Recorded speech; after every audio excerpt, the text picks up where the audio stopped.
तो ये कल हमारा होमवर्क वाला question. These three equation of straight lines represents sides of a triangle, find equation of their medians. तो सबसे पहले हमें क्या करना पड़ेगा, इन तीनों लाइंस का point of intersection find out करना पड़ेगा। तो लेट जस्ट से हम पॉइंट ए को फाइंड आउट करते हैं।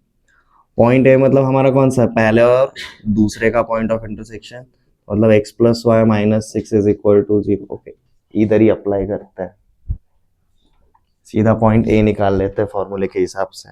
हमारा पॉइंट ऑफ इंटरसेक्शन के लिए फॉर्मूला क्या है, चाहे तो रेफरेंस के लिए सामने रखा करो।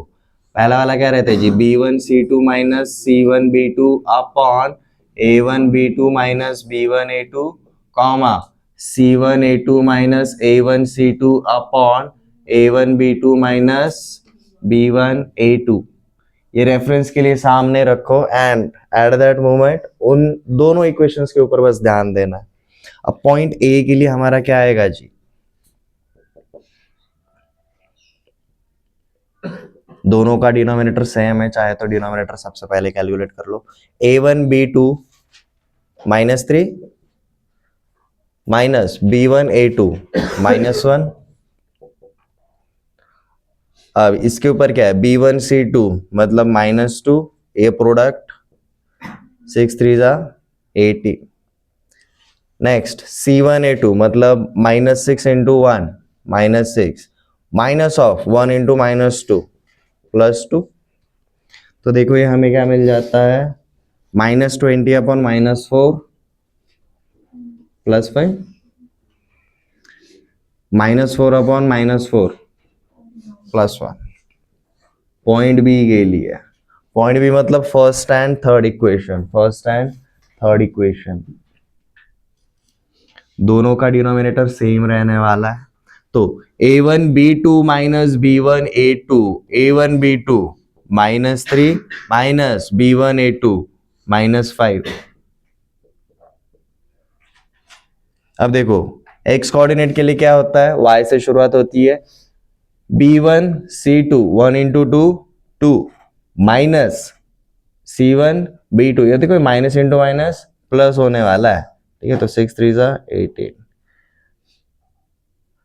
Next c1a2 minus 6 into 5 minus 30 minus a1c2 1 into 2 2, ठीक है। इसको आप सिंप्लीफाई करेंगे, डिनोमिनेटर में आपका क्या आता है माइनस 8, यहाँ पर ऊपर माइनस 16 अपॉन माइनस 8 2। नेक्स्ट यहाँ पर minus 32 upon minus 8 4। Now point C, point C second and third वाले का है, तो दोनों का डिनोमिनेटर जो सेम है, सबसे पहले वो लिखेंगे 1 into minus 3 minus 3, 5 into minus 3 minus 15, minus of minus 15 plus 15। Next अब x के लिए हम यहां से शुरुआत करते हैं, b1c2 minus c1b2, b1c2 minus 6 minus c1b2, ये कितना आता है जी माइनस 6। नेक्स्ट यहां पर c1a2 minus a1c2, c1a2 minus 10 minus a1c2 minus 2, minus 12 ऊपर आया नीचे प्लस 12 आया, मतलब ये पॉइंट आएगा माइनस 1, यहाँ पर भी माइनस 12 ऊपर नीचे प्लस 12 माइनस 1। तो ये आपको पॉइंट्स मिल गई जी ए बी एंड सी। हमारे पूरे क्वेश्चन में यही सबसे स्लोएस्ट एंड सबसे टाइम टेकिंग प्रोसेस था, ठीक है। अब उसके बाद हमें मीडियंस निकालनी है। मीडियंस का मतलब क्या रहता है भाई, ए का मिड पॉइंट, ए बी का मिड पॉइंट, बी सी का मिड पॉइंट एंड ए सी का मिड पॉइंट। हम अज्यूम कर लेते हैं, लेट जैसे ये मिड पॉइंट पकड़ा हमने डी, इसको पकड़ा हमने ई और इसको पकड़ा हमने एफ। ए बी का मिड पॉइंट इज एफ, तो अब यहाँ पर देखो साइमल्टेनियसली निकाल लेते हैं mid points of A B, B C and A सी।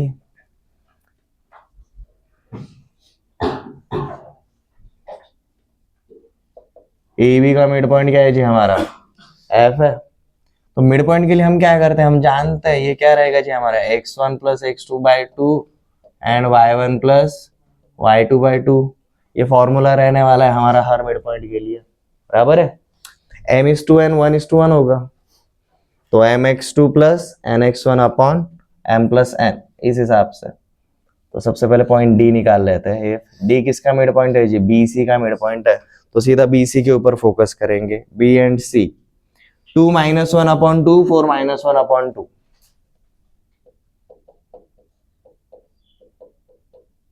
यही आएगा। ये क्या मिला जी 1/2 and 3/2, this is our point D. Next हमें पॉइंट ई चाहिए। ई किसका मिड पॉइंट है जी, ए सी का मिड पॉइंट है। और ए सी का मिड पॉइंट मतलब 5 - 1/2 1 - 1/2, ये क्या आएगा जी 4/2 2 0/2 0, this is our point E. Next हमें पॉइंट एफ चाहिए। ये किसका मिड पॉइंट है, ए बी का मिड पॉइंट है। और ए बी का mid point 5 + 2/2 1 + 4/2।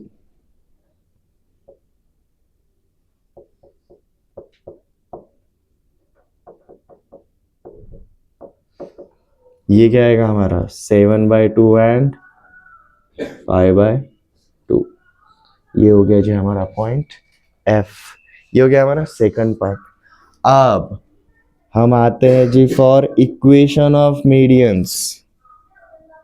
Equation of medians A D B E and C F. किसका यहां तक हो चुका है? ओके। अब देखो आपको इक्वेशन ऑफ मीडियन, अब ये मीडियन मतलब बेसिकली क्या है, एक टाइप का स्ट्रेट लाइन है। तो हमने जो स्टैंडर्ड तरीके देखे थे, कितने देखे थे, 6 देखे थे। उसमें से कौन से 2 पार्ट्स अवेलेबल है उसके अकॉर्डिंग जाएंगे। हमें देखो हमें पॉइंट ए बी सी पता है, हमें पॉइंट डी ई एफ पता है, हमें A D B E C F निकालना है। तो बेसिकली हम स्ट्रेट लाइन के लिए अब कौन सा वाला फॉर्मूला यूज करेंगे जी, 2 पॉइंट वाला फॉर्मूला यूज करेंगे। तो हमारे ये यहाँ पर देखो स्ट्रेट लाइन का कौन सा वाला फॉर्मूला यूज होगा जी, y - y1 is equal to y2 - y1 upon x2 - x1 into x - x1। ये फॉर्मूला अप्लाई करना है। तो सबसे पहले आता है जी हमारी इक्वेशन ऑफ एडी की तरफ। अब मैं a को x1 y1 पकड़ता हूँ और d को x2 y2 पकड़ता हूँ, ठीक है। आगे पीछे कर सकते हो, कोई प्रॉब्लम नहीं है। y माइनस a का कोऑर्डिनेट्स क्या है जी 1, समझ में आ रहा है। y के साथ y1 आएगा, पहले वाले कोऑर्डिनेट के चक्कर में मत पड़ो। इज इक्वल टू यहाँ पर x के साथ कौन आएगा, y आएगा। सबसे पहले ये पार्ट कर लो।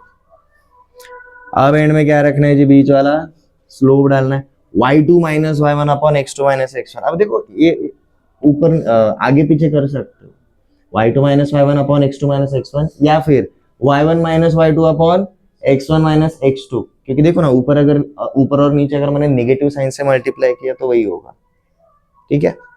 तो कन्वीनियंटली आपको जो जाता है वो करो। जैसे कि y2 - y1 मतलब 3/2 - 1 अपॉन 1/2 - 5। इसको सिंप्लीफाई करना पड़ेगा। 3/2 - 1 1/2 एंड 1/2 - 5 -9/2। दोनों का बेस सेम है, तो ये क्या बना -1/9, ठीक है। तो y - 1 is equal to x - 5 times of -1/9। ये -9 इधर मल्टीप्लीकेशन में आएगा, तो ये बन जाता है जी कुछ इस तरीके से।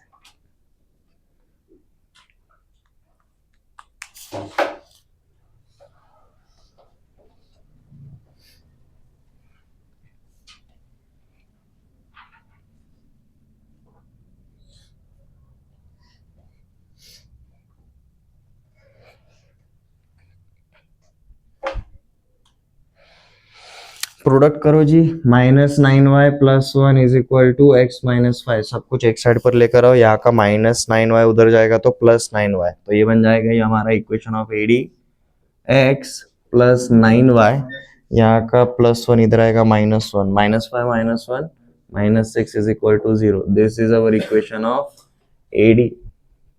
अब नेक्स्ट आता है जी इक्वेशन ऑफ BE की तरफ. यस, +9 होगा, -9 इंटू -1. माइनस, अच्छा ये वाला ना, -9, अच्छा +9 उधर जाएगा तो -9, -5 -9 -40. BE, equation of BE. हमारा पॉइंट B क्या था जी?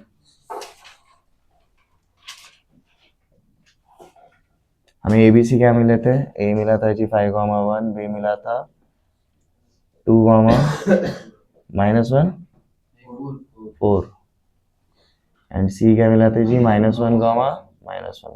ओके, अब BE चाहिए, तो BE के लिए y minus y1 is 4 is equal to, यहाँ पर x -2 लिख दिया. अब स्लोप निकालो, दिस माइनस दिस, 4 - 0 अपॉन 2 - 2.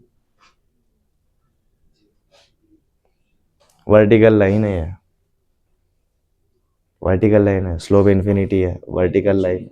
ठीक है, तो हम सीधा क्या लिख सकते हैं, जो वर्टिकल लाइन रहती है वहां पर ये वाला पार्ट तो सीधा 0 हो जाएगा, वो सिर्फ x के टर्म में रहता है.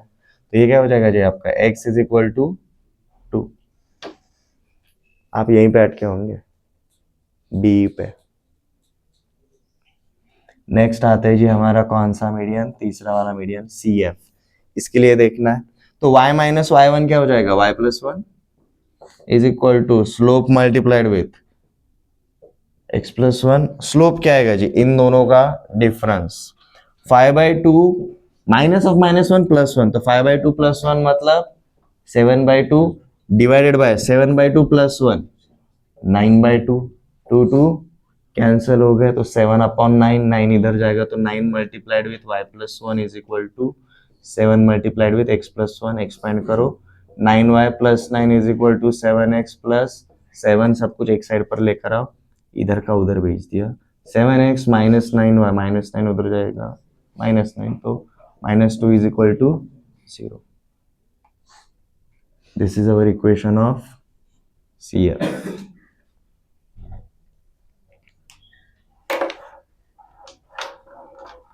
Again such type of questions हम प्रैक्टिस में क्यों करते हैं? हमें मल्टीपल कंसेप्ट्स एक ही क्वेश्चन में यूज करना आता है. एक ही क्वेश्चन में सारे टाइप ऑफ डिटेल्स आप मल्टीपल कंसेप्ट्स अप्लाई करके कवर कर सकते हो. जैसे कि अब यहीं पर अगर आपको पूछा जाता find the equation of medians की जगह अगर बोला जाता फाइंड द सर्कम सेंटर, तो भी हो जाता. आपको पॉइंट ऑफ इंटरसेक्शन के थ्रू ट्रायंगल ABC मिलता, फिर आप एक सर्कम सेंटर अज्यूम करते हैं OA is equal to OB is equal to OC. Distance formula apply करना पड़ता एंड सो ऑन. ठीक है, एक बार वो BE का मतलब BE का क्या हुआ? ओके, यहाँ पर देखो ना, BE का अगर देखोगे आपका x कोऑर्डिनेट सेम है, y कोऑर्डिनेट अलग अलग है, और x कोऑर्डिनेट सेम है मतलब ऑब्वियसली किस टाइप से रहेगा जी? इस टाइप से स्ट्रेट लाइन रहेगा. इसको बिल्ड करके देखो पॉइंट B को, 2, 4 किधर आएगा? ये 2 है, ये 1 2 3 4, ये 1 2, 2, 4 इधर आएगा. This is point B. Point E को प्लॉट करके देखो, 2, 0, 2, 0 मतलब इधर आएगा पॉइंट E. ये कैसा लाइन है? एग्जैक्टली वर्टिकल लाइन है. एक्स एक्सिस के साथ क्या एंगल बनाता है? 90 डिग्री बनाता है. एंड tan 90 क्या होता है? इन्फिनिटी होता है, मतलब एग्जैक्टली वर्टिकल. एंड जो भी line parallel to y axis होती है वो सिर्फ x के टर्म में होती है. ये समझ में आया? ये समझ में आया?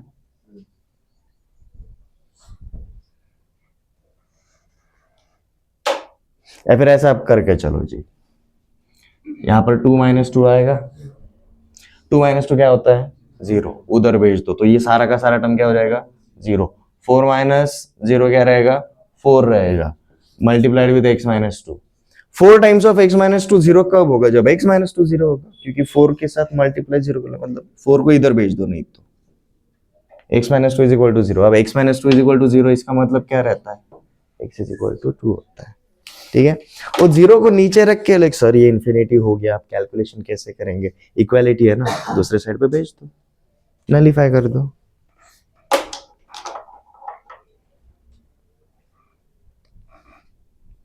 लास्ट लेक्चर में हमने सिंगल स्ट्रेट लाइन के आगे शुरू किया था, हमने दो स्ट्रेट लाइंस देखे। दो स्ट्रेट लाइंस में क्या होता है, कितने कंसेप्ट होते हैं, सिर्फ दो ही कंसेप्ट होता है। लाइन एक तो पैरेलल रहेंगे, नहीं तो नॉन पैरेलल रहेंगे, उसके हिसाब से पॉइंट ऑफ इंटरसेक्शन देखते हैं and angle between two straight lines देखते हैं। और कुछ कुछ ऑब्जर्वेशन है जिनको टाइम टू टाइम करते रहो, जैसे कि angle between two straight lines, अगर हमें कोई भी ये a1x plus b1y plus c1 is equal to 0, a2x plus b2y plus c2 is equal to 0, तो इसमें आपके कंडीशंस कितने बनते हैं हमने देखा था। फर्स्ट, पैरेलल बट डिस्टिंक्ट एक रहता है, दूसरा वाला पैरेलल एंड ओवरलैपिंग या फिर कोइंसिडेंट बोलते हैं हम। नेक्स्ट, ये लिखा नहीं था बट इंटरसेक्टिंग, इंटरसेक्टिंग मतलब कैसी, non parallel.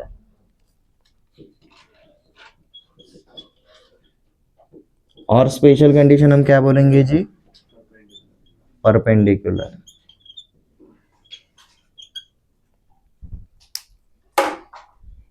Parallel but distinct के लिए क्या होता है जी, a1 upon a2 is equal to b1 upon b2 but it is not equal to c1 upon c2। Parallel and overlapping, a1 upon a2 is equal to b1 upon b2 is equal to c1 upon c2। Intersecting non parallel मतलब ये पहला वाला chain equality होगा, that is a1 upon a2 is not equal to b1 upon b2। And ये perpendicular के लिए क्या था जी, a1 into a2 plus b1 into b2 is equal to 0।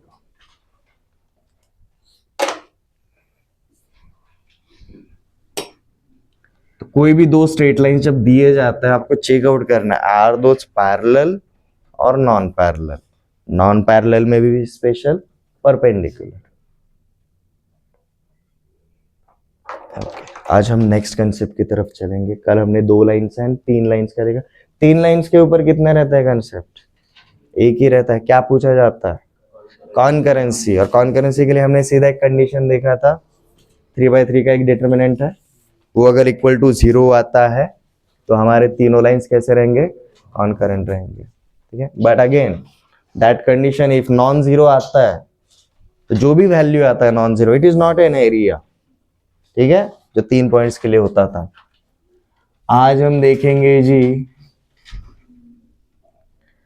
Concept related to one line and one point.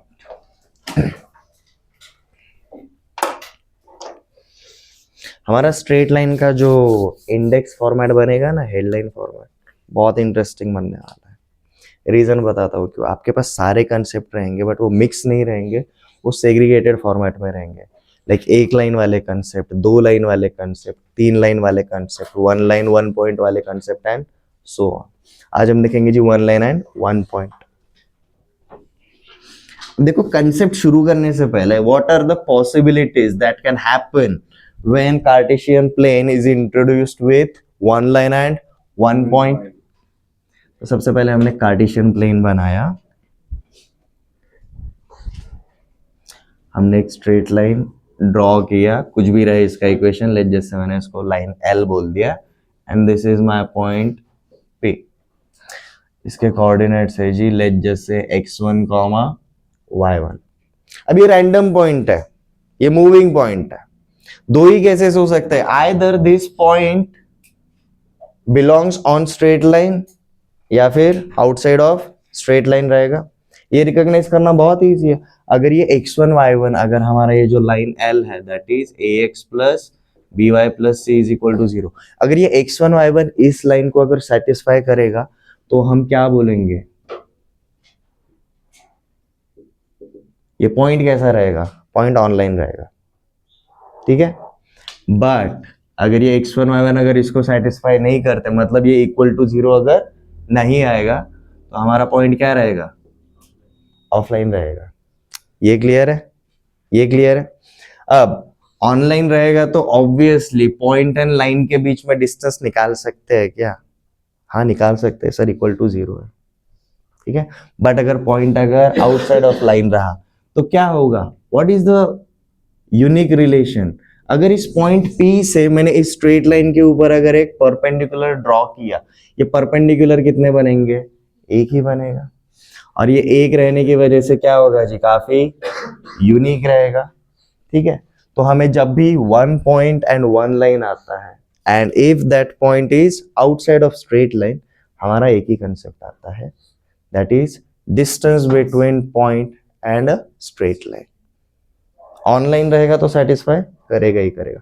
तो one point and one line को लेकर हमारे दो ही केसेस बनते हैं, आइदर पॉइंट इज ऑनलाइन और ऑफलाइन, ठीक है। सो लेट्स स्टार्ट विथ एक थ्योरी वाले पार्ट से शुरू करते हैं। When Cartesian plane is introduced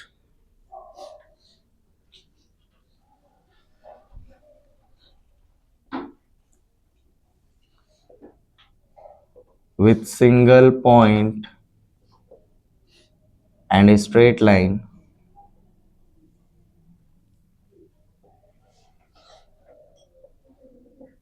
either point is on a given straight line or point is outside of given straight line.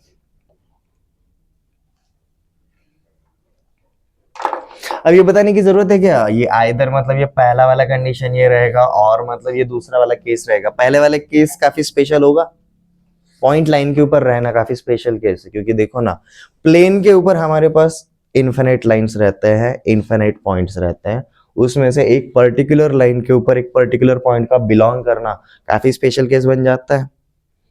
मतलब हमारा रैंडम एंड कैजुअल केस क्या रहेगा? Point is outside of straight line. तो यहां पर हम सीधा क्या लिख सकते हैं जी? If point x1 y1 is on a straight line ax plus by plus c is equal to 0, then ax1 plus by1 plus c is equal to 0। हम ऐसा बोल सकते हैं मैथमेटिकल फॉर्मेट में। अब इसी को अगर आप लैंग्वेज में अगर बोलोगे, if point x1 y1 on belongs to this line, then obviously coordinates of point x1 y1 will satisfy given equation। इसी का मतलब ये रहेगा। ये समझ में आया?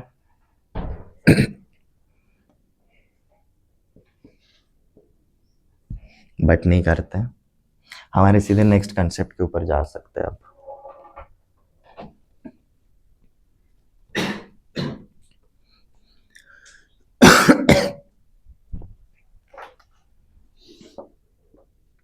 या फिर if point x1 y1 is not on a straight line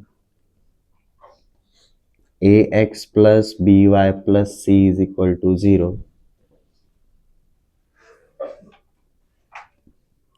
then perpendicular distance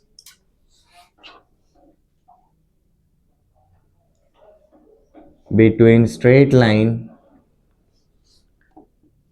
and a point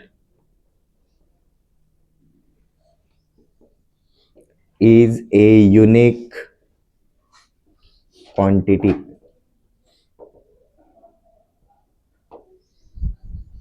हम इसी क्वांटिटी को फाइंड आउट करने का ट्राई करेंगे। ये जस्ट डिस्टेंस नहीं है, ये कौन सा टाइप का डिस्टेंस है? परपेंडिकुलर डिस्टेंस, और ये परपेंडिकुलर डिस्टेंस हमेशा कौन से टाइप का डिस्टेंस होता है जी? Shortest distance. आपको फिजिक्स में याद होगा डिस्प्लेसमेंट एंड डिस्टेंस ट्रेवल्ड, ठीक है।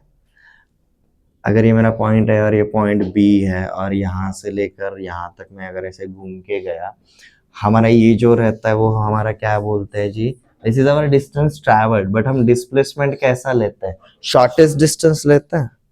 तो यहाँ पर भी बेसिकली वही है, we are getting perpendicular distance. ये अगर सिर्फ डिस्टेंस अगर बोलते तो ये यूनिक नहीं रहता, किसी भी एंगल से जा सकते हैं। एक स्ट्रेट लाइन को एक पॉइंट से किसी भी एंगल से कितने भी तरीके से जा सकते हो, बट शॉर्टेस्ट डिस्टेंस तो हमेशा एक ही रहेगा, ठीक है। तो यहां पर देखो हमारा कौन सा वाला कंसेप्ट ओरिजिनेट होता है जी?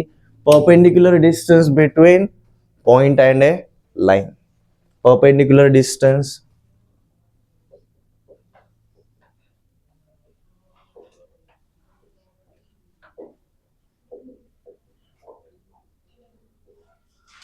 between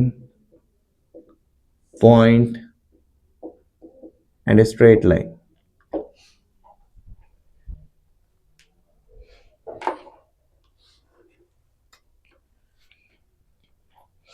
तो सबसे पहले इसको एक स्टेटमेंट में लिख लेते हैं। द परपेंडिकुलर डिस्टेंस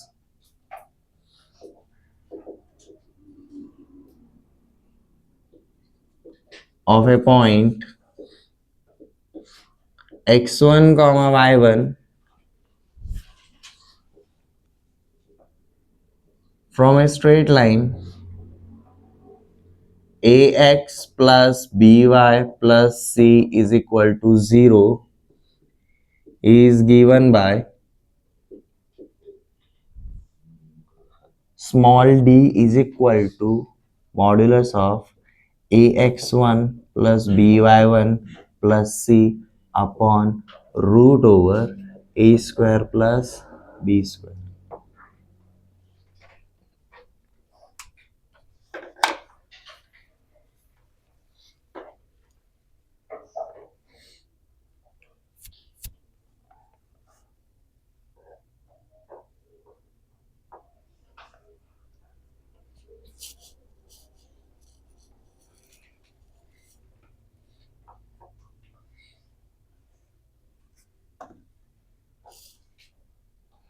ठीक है, स्टेटमेंट लिख लिया। अब देखो इसको हम शुरुआत कैसे करेंगे। एक डायग्राम ड्रॉ करना है, आधे पेज का तो कर लो कम से कम। स्ट्रेट लाइन इस तरीके से ड्रॉ करना जी, हमें दोनों इंटरसेप्ट्स मिलने चाहिए, दोनों इंटरसेप्ट्स मिलने जरूरी है, ठीक है। डायग्राम थोड़ा बड़ा वाला बनाना।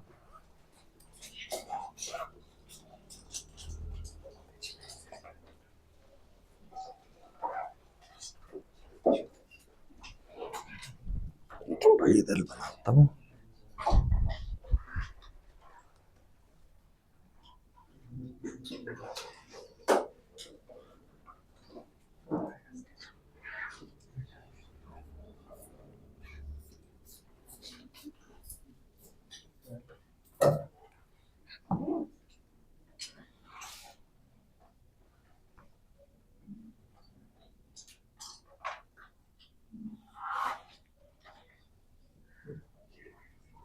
ये हमारा कौन सा स्ट्रेट लाइन है जी? This is our straight line ax plus by plus c is equal to 0.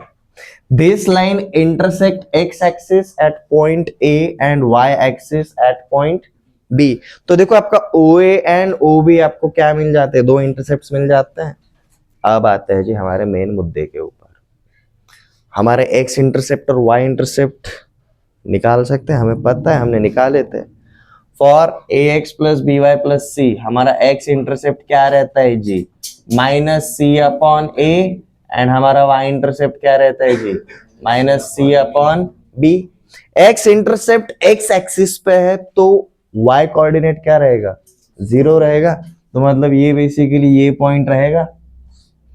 Y intercept Y axis पे, तो बेसिकली क्या रहेगा जी, इसका एक्स कोऑर्डिनेट 0 रहेगा और ये क्या रहेगा आपका वाई कोऑर्डिनेट रहेगा। ये समझ में आ गया। तो आपके पॉइंट ए एंड बी हमें आराम से पता रहता है। तो देखो हमारा पॉइंट ए क्या बनेगा, एक्स इंटरसेप्ट वाला, which is minus of C by A up comma 0। This is our point ए।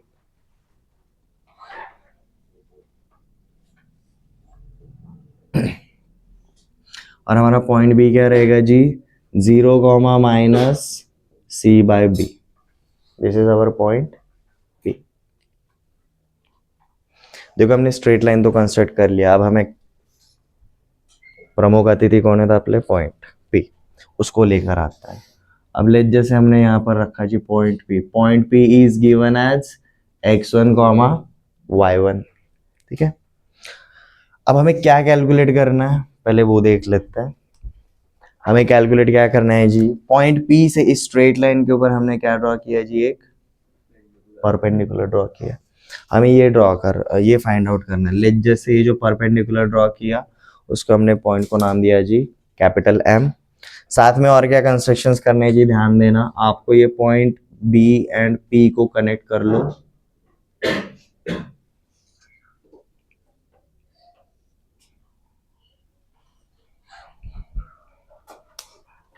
आपको ट्राइंगल पी ए बी या फिर ए पी बी कुछ भी बना सकते हो, ठीक है।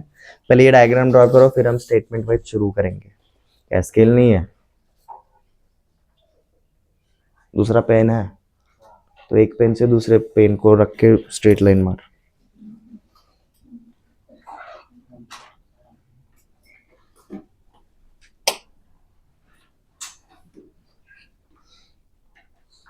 और अगले लेक्चर से, मैथ के लेक्चर में, अगर कोई ना इंस्ट्रूमेंट स्टेशनरी अगर लेकर नहीं आ रहे ना, बताओ।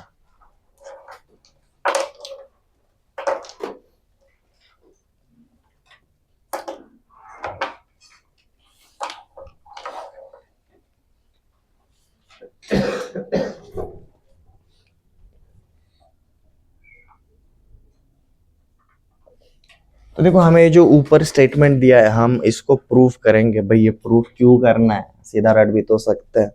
द थिंग इज, बीच में दौरान आपको बहुत सारी ऐसी चीजें पता चलेंगी। फॉर एग्जाम्पल, हमें इस ट्रायंगल ए पी बी के लिए क्या पता है, इन तीनों के वर्टाइसेस पता है। और किसी भी ट्रायंगल के 3 वर्टेक्स मतलब कितने पॉइंट्स रहेंगे, 3 पॉइंट्स। और 3 पॉइंट वाला हमें कौन सा वाला कंसेप्ट पता है, जब 3 पॉइंट्स आते हैं तो क्या आता है, 3 नॉन कोलिनियर पॉइंट्स आते हैं तो क्या आता है, एरिया आता है। मतलब हमें एरिया वाला इक्वेशन पता है, तो हम सीधा शुरुआत कर सकते हैं। Area of triangle A P B is equal to half of x1 y11 minus C by A comma 0 and 1। समझ में आ रहा है, एरिया वाला फॉर्मूला सीधा अप्लाई कर सकते हैं। So let's start with ax plus by plus c is equal to 0 intersects x axis at point A. अब पॉइंट ए के कोऑर्डिनेट्स क्या मिले जी हमें, minus C by A comma 0 and Y axis at point B 0 comma minus of C by B.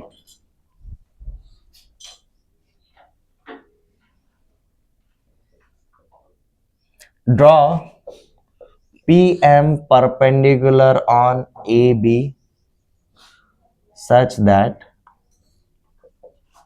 PM is equal to small d। अब ये PM जो रहेगा वो क्या है जी हमारा स्मॉल d। हमें यही फाइंड आउट करना है, हमें PM को फाइंड आउट करना है। तो हम शुरुआत करेंगे जी अब, in triangle APB, area of triangle APB, अगर तीनों वर्टेक्स अगर पता रहेंगे तो कैसे निकालते हैं हम जानते हैं। It becomes half of x1 y1 1, next मतलब ये minus C by A 0 1 and 0 minus C by B 1, ऐसा ही रहेगा, ठीक है। अब यहाँ पर आप नॉर्मल तरीके से अगर जाना चाहते हो तो भी चलेगा, या फिर आप सैरस मेथड अगर यूज करना चाहते हो तो भी चलेगा। मैं पर्सनली सैरस मेथड यूज करता हूँ, क्योंकि भाई 3 बार आपको डायगोनल वाइज जाना है, 3 बार आपको एंटी डायगोनल सेंस में जाना है। तो हाफ ऑफ देखो क्या हो जाता है, x1 इंटू 0 0। जब भी डायगोनल जा रहा है तो पॉजिटिव साइन के साथ आएगा। y1 into 1 into 0 0। 1 into minus C by A into minus C by B, C square upon A B, ये मिला। अब उल्टा जब जाएंगे तो माइनस साइन के साथ x1 into 1 into minus C by B. अब देखो ऑलरेडी माइनस साइन है, ठीक है। तो एक काम करता हूँ, मैं साइरस मेथड को ही ढंग से लिखता हूँ, आपको डिटेल में समझ में आ जाएगा। ये 1/2 बाहर वैसा का वैसा ही रहेगा, डायगोनल वाइज वाले लिखता हूँ जी। x1 into 0 into 1 plus y1 into 1 into 0 plus 1 into minus C by A into minus C by B. ये हमारे 3 पॉजिटिव वाले कैसे मिले जी, जब हम डायगोनल वाले सेंस में गए तब। अब नीचे हमें निगेटिव वाले मिलेंगे जब हम एंटी डायगोनल, डायगोनल के उल्टे सेंस में। x1 into 1 into minus C by B, x1 into 1 into minus of C by B minus y1 into minus C by A into 1, y1 into minus C by A into 1, 1 into 0 minus 1 into 0 into 0, minus minus plus हो जाएगा, ये term 0 हो जाएगा, ये term 0 हो जाएगा, और ये टर्म भी क्या हो जाएगा आपका 0 हो जाएगा। तो देखो आपको क्या मिलता है, 1/2 टाइम्स ऑफ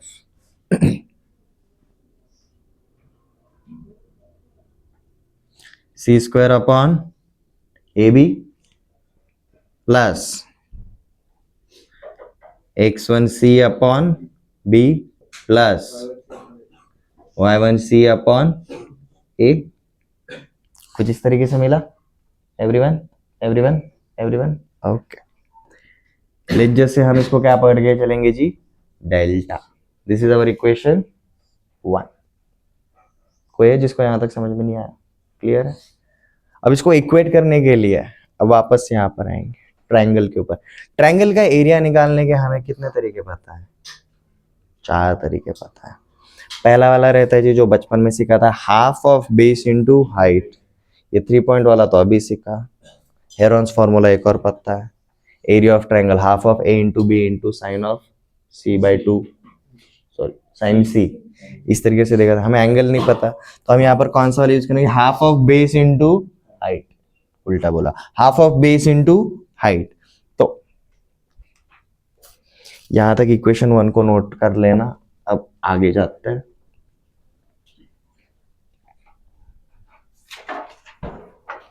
अब यही in triangle A P B, area of triangle A P B हम क्या बोलेंगे जी, half of A B into P M, half of base into height, यही बोल सकते हैं। अब उसमें से हमने पीएम को नाम क्या दिया है जी, स्मॉल डी दिया है। A B, length A B निकाल सकते हैं क्या, दोनों पॉइंट्स पता है हमें, उनका लेंथ हम निकाल सकते हैं क्या, निकाल सकते हैं।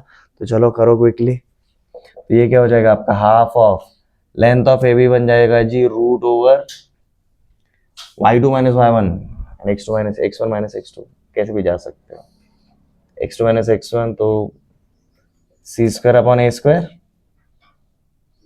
प्लस y2 माइनस y1 का whole square, again C square upon B square, ऐसा आएगा ए बी। और यहाँ पर कौन आएगा जी सामने, डी आएगा। और अब देखो यहाँ पर हम एरिया ऑफ ट्रायंगल एपीबी में ये नहीं लिखेंगे, हमें जो इक्वेशन 1 मिला it is also area of triangle APB. अब ये वाला पार्ट हम किधर लिखेंगे, यहाँ पर एलएचएस में। तो फ्रॉम इक्वेशन 1 यहाँ का एलएचएस लेकर आएंगे। ये क्या रहेगा जी, half of C square A B plus x1c upon B plus y1c upon A. हम इनको इक्वेट करेंगे। अब देखो पूरे जगह पर हमें a पता है, b पता है, c पता है, x1 पता है, y1 पता है, 1/2 भी पता है। हमें कौन नहीं पता? सिर्फ d नहीं पता, जो कि हमें निकालना है। ठीक है, अब इसको बस हम सिंप्लीफाई करेंगे। सबसे पहले यहाँ पर सबका बेस सेम कर दें। लाइक देखो ना, यहाँ पर मैंने ऊपर और नीचे अगर a से अगर मल्टीप्लाई कर दिया और यहाँ पर भी ऊपर और नीचे अगर b से मल्टीप्लाई कर दिया तो कुछ फर्क नहीं पड़ता। तो सबसे पहले 1/2 कैंसिल कर दिया। यहाँ से c कॉमन ले लेते हैं। c अगर कॉमन ले लिया तो देखो क्या बचता है, x1 plus y1 plus c ऊपर। और अब नीचे देखो क्या कर रहा हूं, नहीं अलग अलग ही रखते हैं, x1 upon B plus y1 upon A plus c upon A B, ऐसा। और यहां पर देखो क्या कर सकते हैं, d वैसा का वैसा ही रख दिया। आगे ब्रैकेट में देखो ये c स्क्वायर ऊपर से कॉमन ले सकते हैं क्या? c स्क्वायर कॉमन ले सकते हैं। c स्क्वायर रूट के बाहर आएगा तो क्या आएगा आपका, सिर्फ c बनेगा। तो अब देखो यहाँ पर क्या बनता है जी, root over 1 upon A square plus 1 upon B square, यही बनता है इंटू डी। डी सामने है, ठीक है। ये नीचे वाला नोट डाउन हो गया। स्टेप बाय स्टेप चलो। अब यहाँ पर एक्स वाला पार्ट क्या कर रहा है, देखो यहाँ पर मैंने ऊपर और नीचे ए से मल्टीप्लाई किया, चलेगा। मैंने यहाँ पर ऊपर और नीचे बी से मल्टीप्लाई किया। अब देखो तीनों का डिनोमिनेटर सेम रहेगा। आगे जाने से पहले कुछ कटता है क्या, देखो सी और सी दोनों जगह पर मल्टीप्लीकेशन में कैंसिल आउट हो जाएगा। तो देखो अब यहाँ पर सेम बेस के साथ क्या हो जाएगा आपका, सबका बेस ए बी, ये ऊपर हो जाता है जी ax1, ये क्या मिला जी आपको by1 प्लस सी। और अब देखो यहाँ पर क्या मिलता है जी, d मल्टीप्लाइड विथ रूट के अंदर। अब देखो इसको सिंप्लीफाई करो, ये क्या बन जाएगा मेरा B square plus A square upon A square B square, बराबर। और ये ए स्क्वायर बी स्क्वायर रूट के बाहर आएगा तो क्या बनेगा, ए बी बनेगा, ठीक है। तो this becomes d multiplied with root over ये B square plus A square को मैंने लिखा है जी A square plus B square, और नीचे हमारा क्या आ गया है जी ए बी, ठीक है। यहाँ पर आपका ax1 प्लस by1 प्लस सी, और यहाँ पर डिनोमिनेटर में कौन है जी ए बी। अब देखो दोनों का डिनोमिनेटर सेम, ये क्या हो जाएगा, कैंसिल हो जाएगा। d के साथ जो मल्टीप्लीकेशन है वो यहाँ पर डिवीजन में आएगा। तो हमें मिलता है जी d is equal to ax1 plus by1 plus C upon root over A square plus B square. But distance कभी नेगेटिव होता है क्या, नहीं होता, इसलिए हम इसको क्या लगाएंगे जी, मॉड लगाएंगे। अब d अगर नेगेटिव आता है इसका मतलब एक ही रहेगा भाई, d आगे नहीं है, d पीछे है, ठीक है। बट हमें परपेंडिकुलर डिस्टेंस फाइंड आउट करना है। Since distance is always non negative, हमने ये लिखा, ठीक है। अगेन आपको ये प्रूफ पूछा जाता है क्या, नहीं, हमें सिर्फ किसकी जरूरत है, इस फॉर्मूले की जरूरत है। फॉर्मूला याद रखना बहुत ईजी है।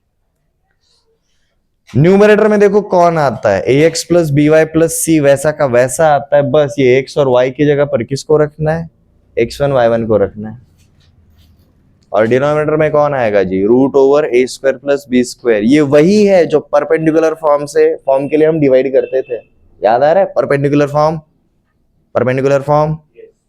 वहां पर हम क्या करते थे, root over A square plus B square से डिवाइड करते थे, ये वही है, ठीक है। मतलब परपेंडिकुलर डिस्टेंस फाइंड आउट करना इजी हो जाता है। एक क्वेश्चन करते हैं,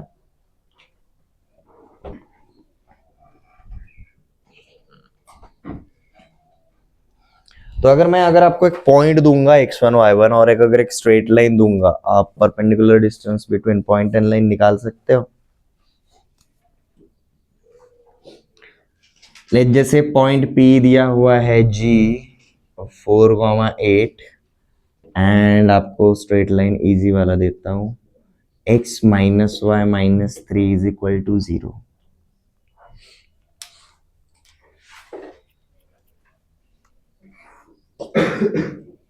नेक्स्ट आपको पॉइंट M देता हूं, M देता हूं, पॉइंट M इज -2, +5 एंड आपको स्ट्रेट लाइन देता हूँ जी, x plus 2y minus 7 is equal to 0। ठीक है, अब कैसे करेंगे, हमने क्या देखा जी, d का फॉर्मूला क्या है, मॉडुलस ऑफ x और y की जगह पर अब कौन लिख रहे हैं हम, x1 y1 को लिख रहे हैं, तो मतलब यहां पर x की जगह पर 4 को लिखेंगे और y की जगह पर 8 को लिखेंगे, तो देखो आपका न्यूमरेटर क्या बन जाता है जी, 4 माइनस 8 माइनस 3 डिवाइडेड बाय, अब यहाँ पर a इज इक्वल टू क्या है 1, b इज इक्वल टू -1, तो आपका आ जाएगा जी root over 1 square plus -1 square, ये स्क्वायर तो हमेशा पॉजिटिव ही रहेगा, तो देखो आपका डिनोमिनेटर में क्या आता है जी, √2 आएगा, न्यूमरेटर में क्या आता है 4 माइनस 8 माइनस 3 -7 -7, ठीक है, तो -7, बट अगेन डिस्टेंस कभी निगेटिव होता है क्या, नहीं, तो this is 7/√2।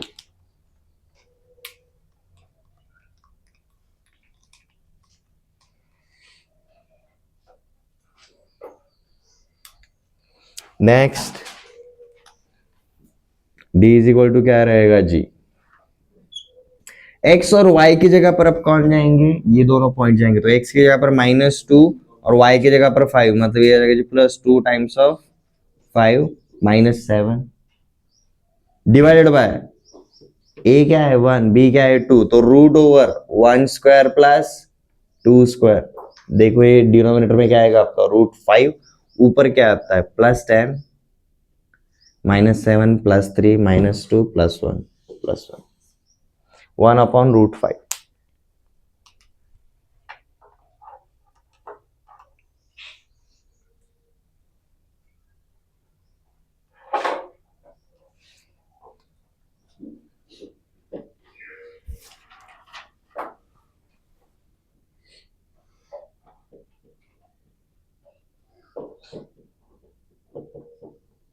Straight line is 3x plus 4y minus 12 is equal to 0 and point is origin.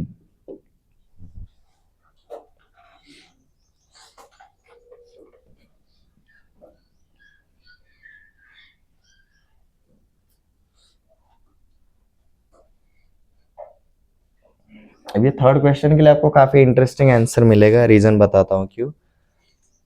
This is nothing but perpendicular distance from a point, you will get perpendicular drawn from origin, origin से straight line के ऊपर जो perpendicular डलता है वो हमारा क्या रहता है, याद आ रहा है, स्मॉल p, आपको वो मिलेगा, ठीक है, क्या मिला जी 12/5, 12/5, क्या करेंगे x और y की जगह पर अब वो 0 एंड 0 लिख देंगे, आपको क्या मिलता है जी, d is equal to -12/√3 square plus 4 square, ये तो आपका 5 रहता है, डिस्टेंस कभी निगेटिव नहीं होता, तो d इज इक्वल टू 12/5। तो बेसिकली अब देखो क्या होगा, for ax plus by plus c is equal to 0, कभी भी अगर आप कहां से परपेंडिकुलर डाल रहे हो, ओरिजिन से, ओरिजिन के कोऑर्डिनेट्स क्या रहता है 0,0, तो देखो आपका क्या बन जाता है d का formula, ax1 plus by1 plus c upon √a² plus b², ये जीरो आपको क्या मिला, देखो c upon √a² plus b², जो कि हमारा किसका वैल्यू था जी, p का वैल्यू था, याद आ रहा है, हमने जनरल इक्वेशन में ट्रांसफॉर्मेशन किया था, ये वही है। बहुत सारे स्टूडेंट्स को वो वाला कंसेप्ट तब समझ में नहीं आता है, perpendicular distance between point and straight line जब देखते हैं, जैसे ये फॉर्मूला पता चल जाता है, if x1 and y1 are 0 and 0, तो आपका ऑब्वियसली क्या बनेगा, c upon √a² plus b², ठीक है। एक क्वेश्चन देता हूं, ट्राई करो,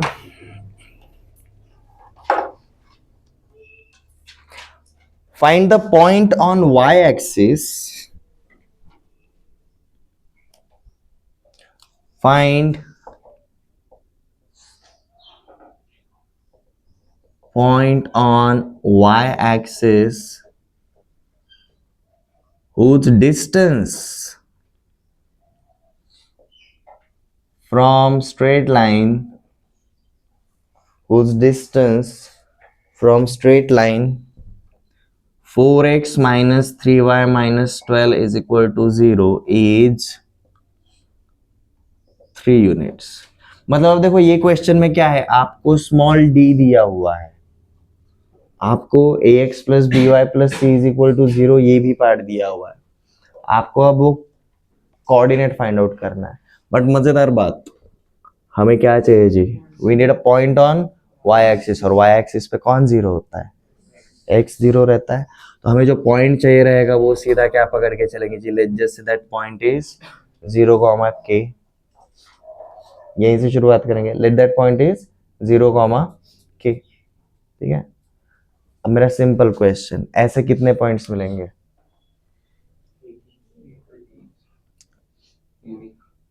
गौर से सोचो, ऐसे कितने पॉइंट्स मिलेंगे, ऑब्जर्व करना जस्ट। ये 4x माइनस 3y माइनस 12, तो देखो इस स्ट्रेट लाइन को एक बार कंस्ट्रक्ट करके देखते हैं। x इज इक्वल टू 0 रखा तो देखो क्या मिलता है, minus 3y minus 12 is equal to 0, मतलब 3y plus 12 is equal to 0, मतलब y is equal to minus 4, 1 2 3 4, ये पॉइंट यहां से जाएगा। y इज इक्वल टू 0 रखेंगे तो x एक्सिस पे पॉइंट मिलेगा, y इज इक्वल टू 0 रखा तो देखो क्या मिलता है, 4x minus 12 is equal to 0, मतलब 4x इज इक्वल टू 12, मतलब x इज इक्वल टू 3, तो 1 2 3, मतलब ये स्ट्रेट लाइन कुछ इस तरीके से जा रहा है, ये क्लियर है। अब y एक्सिस पे ऐसे पॉइंट्स चाहिए जहां से परपेंडिकुलर डिस्टेंस क्या रहेगा, 3 यूनिट्स, तो ये पॉइंट इधर ये साइड पे हो सकता है या फिर ये साइड पे हो सकता है, राइट राइट। ये जो स्ट्रेट लाइन ऑलरेडी टेढ़ा है, इधर का y एक्सिस के ऊपर वाला पॉइंट भी तो डिस्टेंस 3 यूनिट्स लेकर आ सकता है, क्योंकि देखो ना ये डिस्टेंस इंक्रीज होता जा रहा है इधर भी और नीचे भी, तो आपको k के कितने वैल्यूज मिलेंगे, 2 वैल्यूज मिलेंगे, ठीक है। एक पॉइंट से एक लाइन के ऊपर तो फॉर श्योर यूनिक रहेगा, बट y एक्सिस के ऊपर पॉइंट चाहिए और इस लाइन से 3 यूनिट के डिस्टेंस पे, तो ऑब्वियसली y एक्सिस के आगे या फिर y एक्सिस के पीछे, y एक्सिस के आगे जाएंगे तो हम ये P1 वाला पॉइंट पकड़ेंगे, y एक्सिस के पीछे आएंगे तो ये हम P2 वाला पॉइंट पकड़ेंगे। समझ में आया। वैसे भी ये इमेजिन करने की जरूरत नहीं, जैसे ही आप इक्वेशन में डालोगे ना वैल्यू, आपको अल्टीमेटली कितने वैल्यूज मिलते हैं, 2 वैल्यूज। क्यों, क्योंकि आपको क्या करना पड़ेगा, आपको किसको हटाना पड़ेगा, मॉड्यूलस को हटाना पड़ेगा, और मॉड्यूलस को जैसे ही हटाते हैं हमारे कौन से साइन आते हैं, plus minus, that's why you will get how many values, 2 values. तो भाई सबसे पहले हमारा फॉर्मूले से शुरुआत करते हैं सॉल्यूशन से। d इज इक्वल टू क्या रहता है जी, d is equal to ax1 plus by1 plus c upon root over a square plus b square, ये रहता है। तो ऐसा बोल सकता हूँ d is equal to plus minus ax1 plus by1 plus c upon root over a square plus b square. अब मजेदार बात, ये एक्चुअली प्लस माइनस क्यों आता है पता है, ये square root of A square plus B square की वजह से, क्योंकि square root of 4 is +2 as well as -2, दोनों हो सकता है, ठीक है।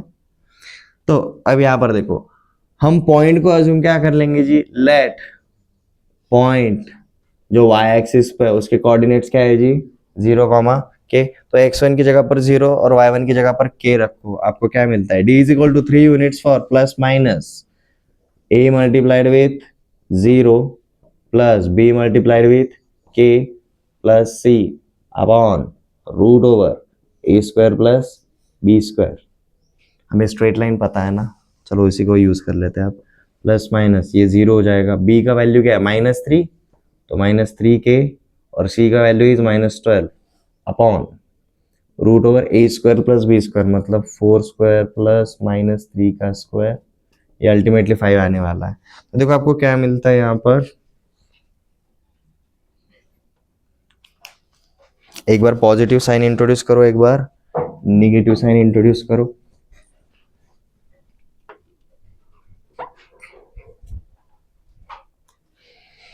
So we have 3 is equal to plus minus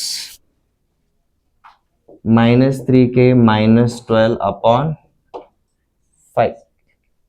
ठीक है, आप चाहे तो 5 को इधर लेकर आकर भी काम कर सकते हो, कोई प्रॉब्लम नहीं। एक बार पॉजिटिव साइन लेकर चलेंगे और एक बार निगेटिव साइन। 5 को इधर अगर ले लिया तो आपको यहाँ पर कौन मिलेगा जी 15, एंड प्लस साइन को अंदर लेकर गए तो अंदर क्या रहेगा माइनस 3k माइनस 12।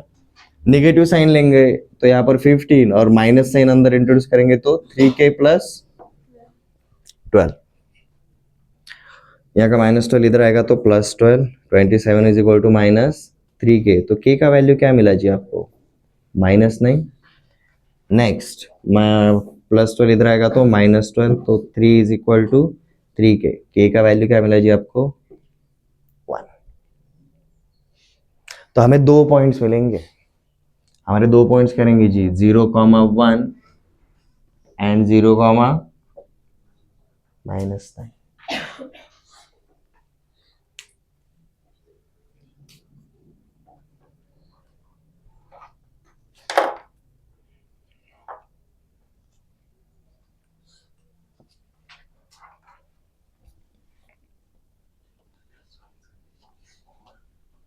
दो पॉइंट्स क्यों मिले समझ में आ गया एवरीवन?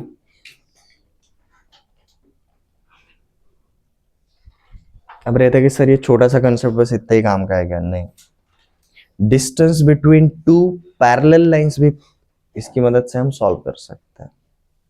समझ में आ रहा है? Distance between two parallel lines, let's just say I have two parallel lines.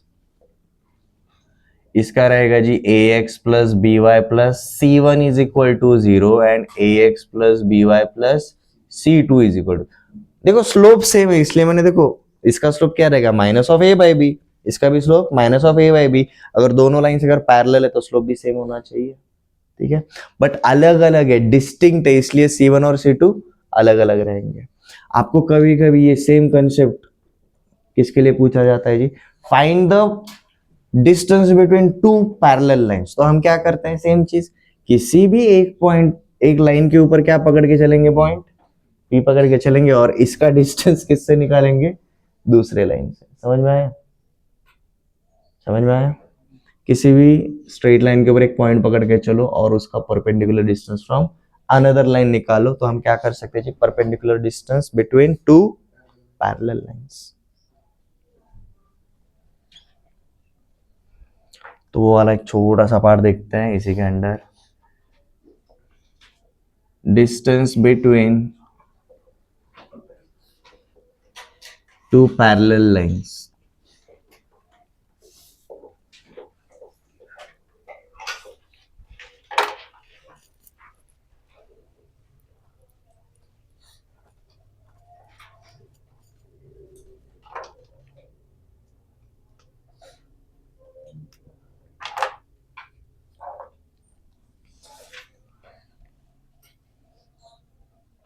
Let ax plus by plus c1 is equal to 0 and ax plus by plus c2 is equal to 0 are two parallel lines.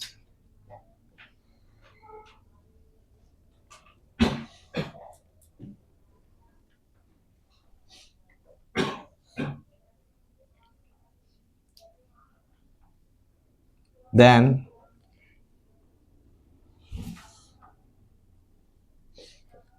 देखो सबसे पहले हम क्या करेंगे जी, assume one point on first line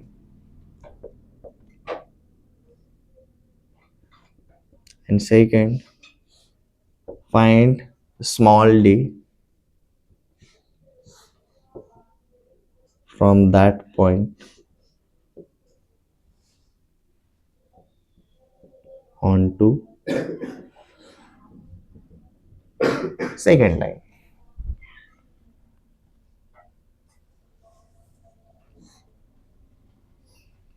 but इसके लिए मैं आपको सीधा एक फॉर्मूला देने वाला हूं, ठीक है। हमारा small D in this case आता है जी C1 minus C2 upon root over A square plus B square.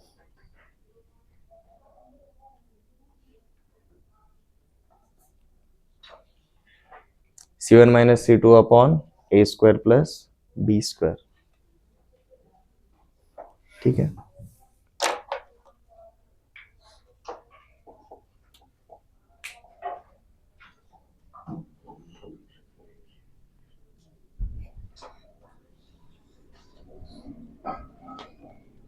इसके एक आध दो क्वेश्चन करता है, आपको क्लैरिटी आ जाएगा. Find distance between lines.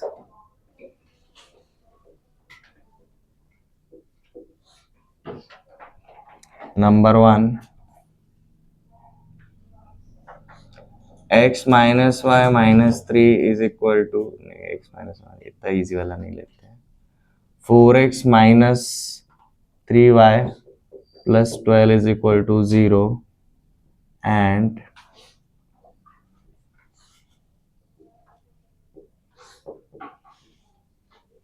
4x minus 3y. क्या लेना है, दोनों का मल्टीपल कोई है क्या फॉर्मूला? 60 से आगे जाते हैं. Plus 72 is equal to 0.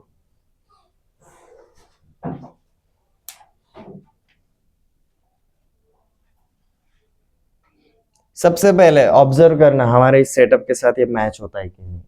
दोनों स्ट्रेट लाइंस के x और y के कोएफिशिएंट्स कैसे चाहिए? सेम चाहिए.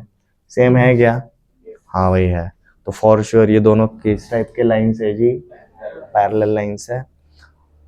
ऊपर से ये ओवरलैपिंग है या अलग अलग है? कांस्टेंट के ऊपर ध्यान दो, कांस्टेंट अलग अलग है तो ऑब्वियसली ये अलग अलग ही रहेंगे.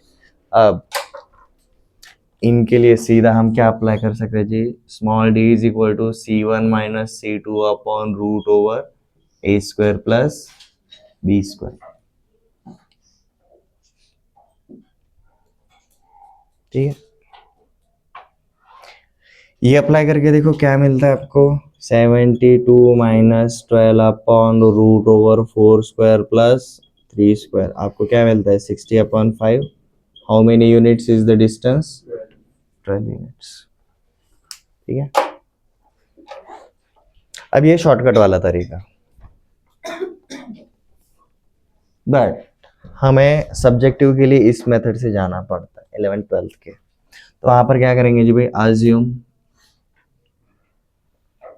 a point on 4x minus 3y plus 72 is equal to 0. जैसे मैंने सेकंड लाइन के ऊपर एक पॉइंट पकड़ लिया. अब पॉइंट कैसे चूज करेंगे? ये एग्जैक्टली हॉरिजॉन्टल या एग्जैक्टली वर्टिकल लाइन है क्या? तो मतलब ये कितने इंटरसेप्ट्स बनाएगा? और इंटरसेप्ट्स का मतलब क्या रहता है? पॉइंट ऑन एक्स एक्सिस और वाई एक्सिस. एक्स एक्सिस पे वाई कोऑर्डिनेट 0 रहता है, वाई एक्सिस पे एक्स कोऑर्डिनेट 0 रहता है. तो मैं जब भी कोई पॉइंट लेने के लिए जाऊंगा, मैं एक्स या फिर वाई दोनों में से किसी भी एक पॉइंट को क्या अज्यूम करूंगा? 0. तो अज्यूम पॉइंट ऑन, ठीक है, this line. But most of all कौन से वाले? किसी भी एक एक्सिस के ऊपर ले लो. जैसे मैं एक्स एक्सिस के ऊपर पॉइंट लेना चाहता हूँ तो भाई एक्स एक्सिस के ऊपर वाई कोऑर्डिनेट क्या हो जाएगा? 0 हो जाएगा. तो point on this straight line and x axis अगर लेंगे तो देखो क्या हो जाता है? 4x plus 72 is equal to 0. तो x इज इक्वल टू देखो क्या मिला आपको? Minus 18. If x is minus 18 and y coordinate is 0, तो देखो आपको पॉइंट क्या मिल गया? वो minus 18 comma 0. This is the point on this straight line second वाले पे. अब ये जो सेकंड वाले पे हमने पॉइंट पकड़ा माइनस 18 कॉमा 0. अब इसका परपेंडिकुलर डिस्टेंस किससे फाइंड आउट करेंगे? फर्स्ट वाले लाइन से. तो हमारा फॉर्मूला क्या है जी? ax1 plus by1 plus c is equal to, sorry, divided by root over a square plus b square. ये अप्लाई करेंगे. a और b 3 और 4, तो डिनोमिनेटर में तो अल्टीमेटली क्या आने वाला है? 5 आने वाला है. ऊपर देखो x1 is minus 18, 4 into minus 18. Next y is equal to तो 0 हो जाएगा. और नेक्स्ट क्या है जी आपका? वेट प्लस 12 ठीक है, क्या हो जाता है आपका -72 + 12/5 का मॉड, देखो क्या मिला -60/5 -12, बट मॉड्यूलस की वजह से अगेन +12। दोनों तरीके से आंसर सेम आया, बट ये दूसरा वाला तरीका बहुत इजी है। बट ये दूसरा वाला फॉर्मूला अप्लाई करने से पहले आपको क्या देखना है, एक्स और वाई के कोएफिशिएंट्स क्या होने चाहिए, मैच होने चाहिए, सेम होने चाहिए। ठीक है, ऐसा एक और एग्जांपल देखेंगे।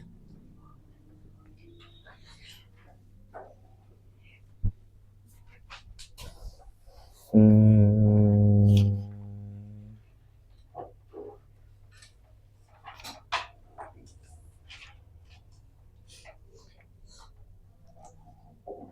3x - 4y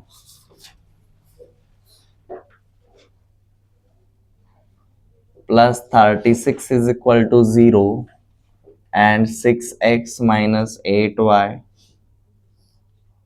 minus 48 is equal to 0। ये दोनों लाइंस पैरेलल है कि नहीं, सबसे पहले वो निकालेंगे। a1/a2 is equal to b1/b2 है कि नहीं, चेकआउट करो। तो these two lines are parallel. वो भी अगर नहीं हो रहा है तो सीधा स्लोप निकालो। पहले वाले का स्लोप क्या आएगा, 3/4 माइनस ऑफ a/b बराबर, क्या कर रहे हो यार, minus of a/b is our slope.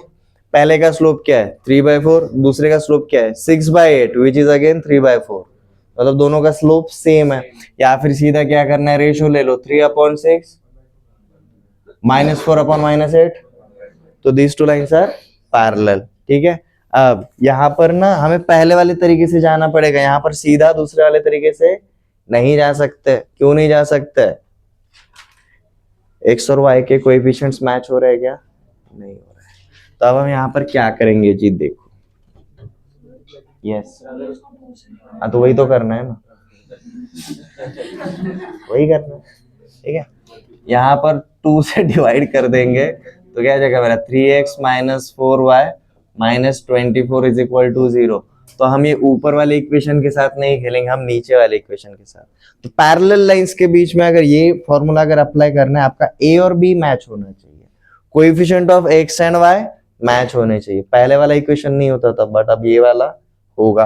अब सीधा d is equal to mod of c1 - c2 upon √a² plus b² करो। 36 माइनस ऑफ -24, तो 36 प्लस 24 अपॉन √3² प्लस 4² कितना आता है जी 60/5 अगेन 12। ठीक है, फॉर्मूला अगर अप्लाई करना है, शॉर्ट ट्रिक अगर अप्लाई करना है, तो इसके ऊपर ध्यान देना पड़ेगा आपको। एक्स एंड वाई के कोएफिशिएंट क्या होने चाहिए, सेम होने चाहिए। ठीक है, रेशियो में नहीं है, same.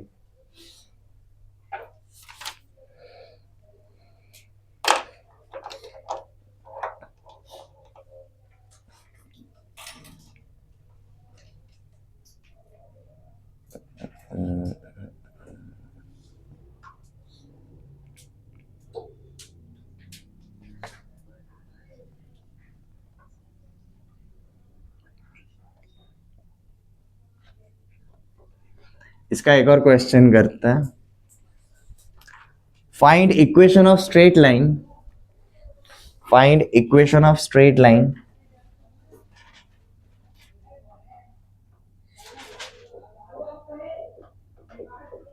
find equation of straight line made parallel to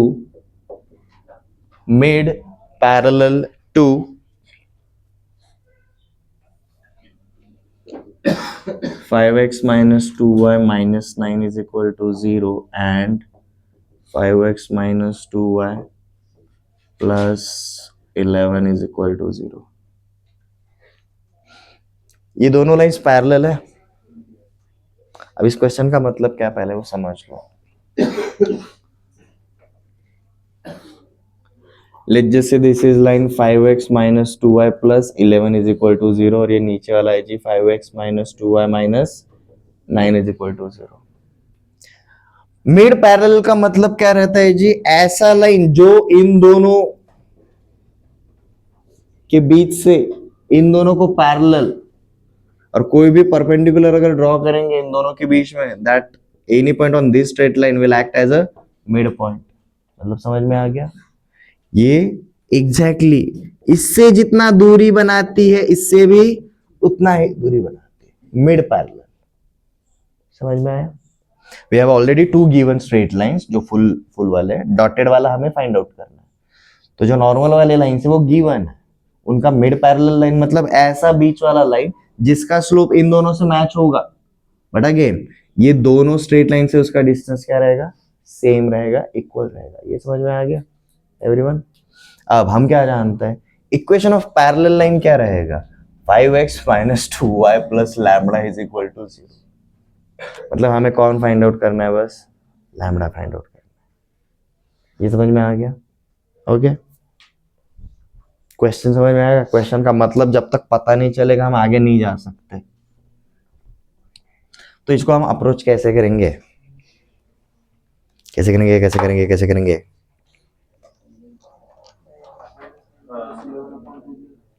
क्या? -9 + 11/2।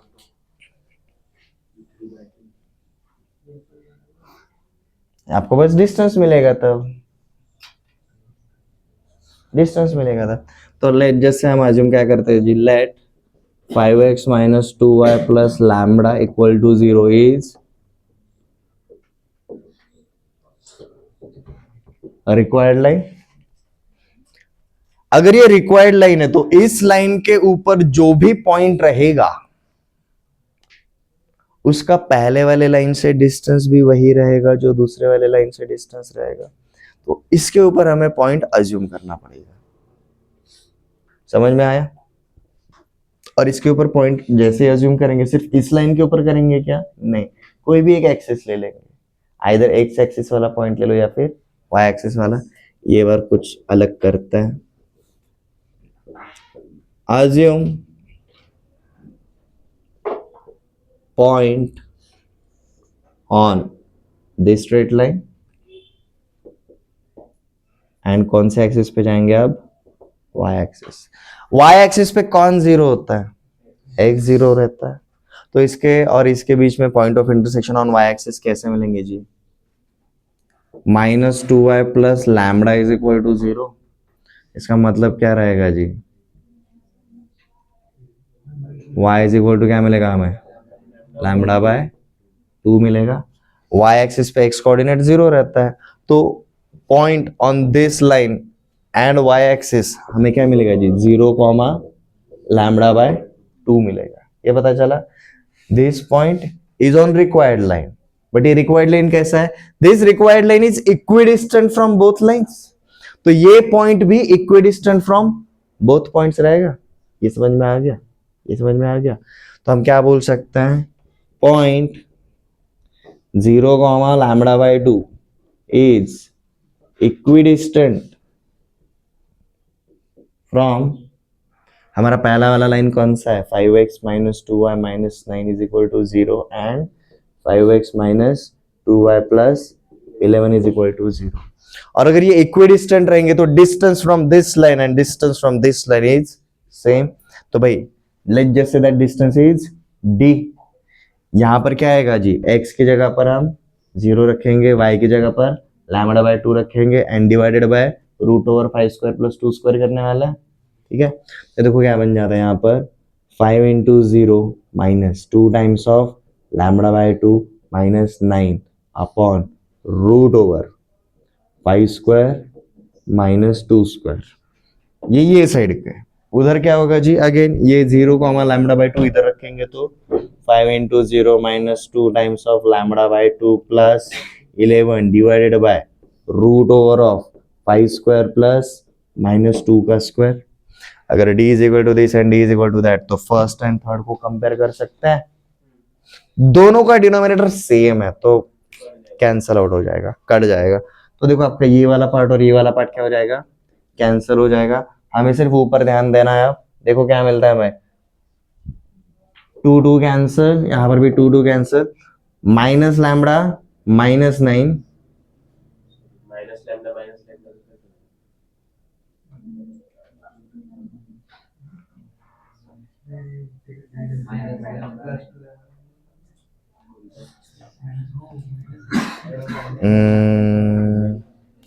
लैम्डा बाई 2 से अगर जाएंगे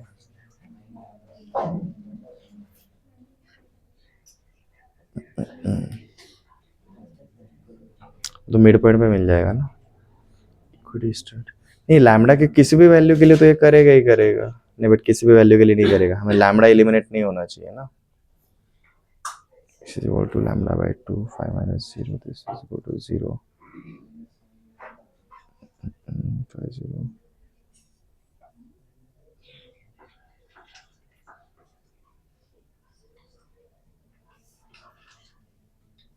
5 0 2 lambda by 2, हाँ माइनस लैम्डा तो कैंसिल हो जाएगा।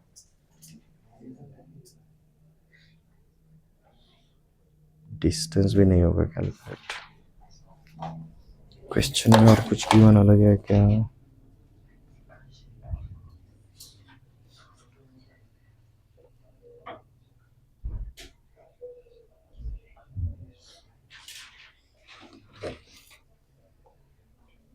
इसके लिए अलग अप्रोच से जाना पड़ेगा, लैम्डा तो कैंसिल आउट होगा।